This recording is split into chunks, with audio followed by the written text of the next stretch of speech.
തിരുവനന്തപുരം വിമാനത്താവളത്തിൽ വൻ കഞ്ചാവ് വേട്ട. തായ്ലൻഡിൽ നിന്ന് കടത്തിക്കൊണ്ടുവന്ന 13 കിലോ ഹൈബ്രിഡ് കഞ്ചാവാണ് പിടിച്ചെടുത്തത്. കസ്റ്റംസും DRIയും സംയുക്തമായാണ് ലഹരിക്കടത്ത് കണ്ടെത്തിയത്.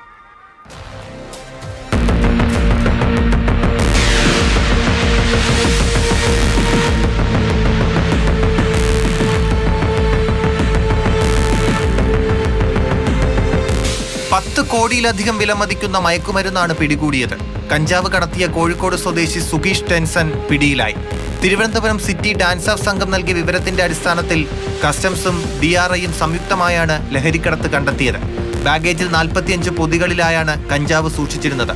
ദുബായിൽ നിന്ന് പുലർച്ചെയെത്തിയ എമിറേറ്റ്സ് വിമാനത്തിലാണ് കഞ്ചാവുമായി സുധീഷ് എത്തിയത്. തായ്ലാന്റിൽ നിന്നാണ് ഇയാൾ കഞ്ചാവ് വാങ്ങിയത്. ബാങ്കോക്ക് വഴി ദുബായിലെത്തിയ ശേഷമാണ് തിരുവനന്തപുരത്തേക്ക് തിരിച്ചത്.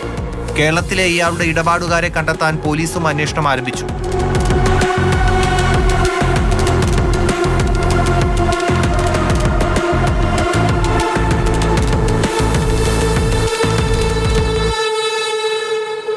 മാതൃഭൂമി ന്യൂസ്, തിരുവനന്തപുരം.